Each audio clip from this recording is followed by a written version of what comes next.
یہ chief justice کی عدالت سے ایک خوشائند فیصلہ آیا جس کے اندر یہ ثابت ہو گیا کہ جو سفری پابندی تھی یہ غیر قانونی لگائی گئی۔ تو مطلب یہ حکومت جو ہے یہ کیا ثابت کرنا چاہتی ہے؟ یہ حکومت کو ہوش کے ناخن جب لینے ہوں گے، کیونکہ یہ جو عمل ہیں یہ ان کے گلے میں اپنے فٹ ہوں گے، اور یہ اپنے کاموں کی وجہ سے یہ عوام ان کو روڈوں پر گھسیٹے گی۔ جیسے پی این آئی ایل کو میں کہتا ہوں ای سی ایل کا چھوٹا بھائی۔ تو اب جیسے کہ آج سرکار کی جانب سے نہ تو ایف آئی اے کی جانب سے کوئی جواب آیا، نہ انٹیریئر منسٹری کی طرف سے کوئی جواب آیا، جس سے یہ ثابت ہوتا ہے کہ جتنی پابندیاں، یہ ایف آئی آریں اور یہ آپ جو بھی کام کر رہے ہیں یہ سارے اللیگل غیر قانونی کام ہیں، جن کی کوئی حیثیت نہیں ہے اور جن کے مطلب یہ بوگس مقدمات ہیں۔ سرکار کی جانب سے سفری پابندی لگائی گئی،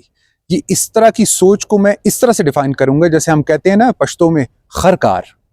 تو یہ سرکار نہیں، یہ خرکار ہے، اور ان کی سوچ بھی اسی طرح کے امر اور اسی طرح کے اعمال کی عکاسی کرتی ہے۔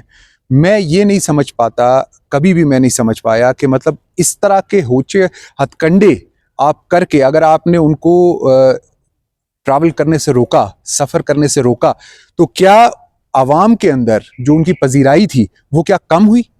کیا لوگوں میں آپ کے حکومت کے خلاف نفرت بڑھی، اور سردار اختر مینگل کے لیے لوگوں کے عوام کے دل کے اندر جو محبت تھی وہ خاطر خواہ بڑھی ہے؟ تو لہٰذا اس طرح کے جو کام ہیں، اس طرح کے جو کالے قانون ہیں، جیسے پی این آئی ایل کو میں کہتا ہوں ای سی ایل کا چھوٹا بھائی۔ تو اب جیسے کہ آج سرکار کی جانب سے نہ تو ایف آئی اے کی جانب سے کوئی جواب آیا، نہ انٹیریئر منسٹری کی طرف سے کوئی جواب آیا، جس سے یہ ثابت ہوتا ہے کہ جتنی پابندیاں، یہ ایف آئی آریں اور یہ آپ جو بھی کام کر رہے ہیں یہ سارے اللیگل غیر قانونی کام ہیں، جن کی کوئی حیثیت نہیں ہے اور جن کے مطلب یہ بوگس مقدمات ہیں۔ آپ دیکھیں پچھلے دنوں میں ہم نے اے ٹی سی کے مقدمات میں سردار صاحب کی ضمانت جو ہے وہ کنفرم ہوئی، پہلے عبوری ہوئی، پھر اس کے بعد کنفرمیشن آئی۔ آج کی اپنی کیبنٹ یہ بات کر رہی ہے کہ آپ اس مکمل طور پہ حکومت فیل ہو چکی ہے۔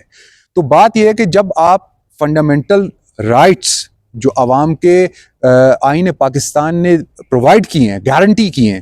جب آپ ان کو ڈنڈامنٹل طریقوں سے چلانے کی کوشش کریں گے تو پھر اسی طرح کے معاملات ہوا کرتے ہیں۔ آپ تھوڑا سا ڈائسنٹ جو ہے، جو عوام کے اندر جو آپ مخالفت کی جو ایک آواز ہے، اس کو دبانے سے آپ کوئی خاطر خواہ فائدہ نہ اٹھائیں گے، جبکہ نقصان ضرور ہوگا۔ آپ مستقبل کی بات کر رہے ہیں، میں تو حال پہ پریشان ہوں، مستقبل تو چھوڑیں، ان سے حال نہیں سنبھالا جا رہا۔ یہ ان کے جتنے بھی عہدیداران ہیں، جتنے اسمبلی میں نمائندگان ہیں جو کہ جعلی طور پہ لائے گئے ہیں، وہ اپنے گھروں میں محصور ہیں، وہ اپنی کانسٹیچوئنسیز کے اندر جانے سے قاصر ہیں، اور عوام کے اینڈ پہ یہ ہے کہ عوام ان کو دیکھنا نہیں چاہتی، ایک آنکھ یہ عوام کو نہیں بھا رہے۔ تو رہ گئی بات سردار اختر جان مینگل کی، تو انہوں نے ہمیشہ سے عوام کے مینڈیٹ کے لیے عوامی آواز کو اٹھایا، عوامی مینڈیٹ لے کے آئے ہمیشہ سے انہوں نے۔ اور جب آپ کے سامنے ایسا ہوا کہ جب عوام نے ریجیکٹ کیا الیکشنز کو، تو انہوں نے اپنے جو ایم این اے کی سیٹ تھی اسے مستعفی ہونے کا فیصلہ کیا اور انہوں نے استعفیٰ دے دیا۔ اس کا مطلب یہ ہے کہ ہمیں اپنی سیٹوں سے، اپنی سیاست سے، ان سب چیزوں سے زیادہ پیار اپنی عوام کے ساتھ ہے۔ ہم اپنی عوام کی آواز کو ہر طرح سے، چاہے وہ اسمبلی کے اندر ہو، چاہے وہ اسمبلی کے باہر ہو، ہم ہر طرح سے اس کو بڑھاتے رہیں گے، ہم ہر فورم پہ ان کا مقدمہ لڑتے رہیں گے، اور جب تک ہمیں انصاف نہیں ملتا، جب تک ہمیں ہمارا حق نہیں ملتا، ہم ان سب چیزوں کے لیے جدوجہد کرتے رہیں گے۔ اب تو وہ حال ہونے لگا ہے کہ میری بلی مجھی کو میاؤں۔ آپ کے اپنے ایم پی ایز بھی آپ کے بارے میں یہ کہنے لگے ہیں کہ آپ جس کام کے لیے، جو ایک آئینی آپ کا منصب ہے، جو آپ عوام کی خدمت کے لیے آئے ہیں، عوامی لوگوں کے لیے آپ نے عوام کے لیے کام کرنے، وہ آپ نہیں کر پا رہے۔ اس سے یہ ثابت ہو گیا کہ اپنی کیبنٹ یہ بات کر رہی ہے کہ آپ اس مکمل طور پہ حکومت فیل ہو چکی ہے۔ تو بات یہ ہے کہ جب آپ فنڈامنٹل رائٹس جو عوام کے آئین پاکستان نے پرووائڈ کی ہیں، گارنٹی کی ہیں،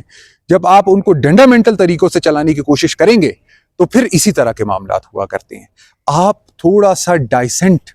جو ہے، جو عوام کے اندر جو آپ مخالفت کی جو ایک آواز ہے، اس کو دبانے سے آپ کوئی خاطر خواہ فائدہ نہ اٹھائیں گے،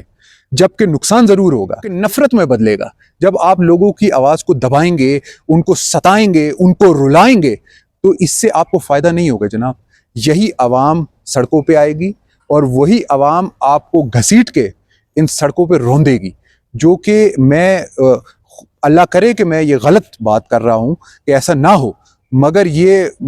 مستقبل قریب میں ہمیں یہ دیکھنے کو ملے گا۔ تو اس لیے جتنے بھی طاقتور حلقے ہیں ہمیں یہ سمجھنا چاہیے کہ عوام کو جب تک ساتھ لے کے نہیں چلا جائے گا، عوام کے دلوں میں آپ اپنے لیے محبت نہیں پیدا کریں گے تو آپ اس سسٹم کو نہیں چلا سکتے۔ اور آپ کو اگر اس سسٹم کو چلانا ہے تو عوامی لوگ اور عوامی مینڈیٹ ان لوگوں کو لانا ہوگا کہ جن کی عوام میں پذیرائی ہے، اور اس طرح کے پپٹس اور اس طرح کے جو لوگ ہیں ان سے یہ حکومت نہیں چلے۔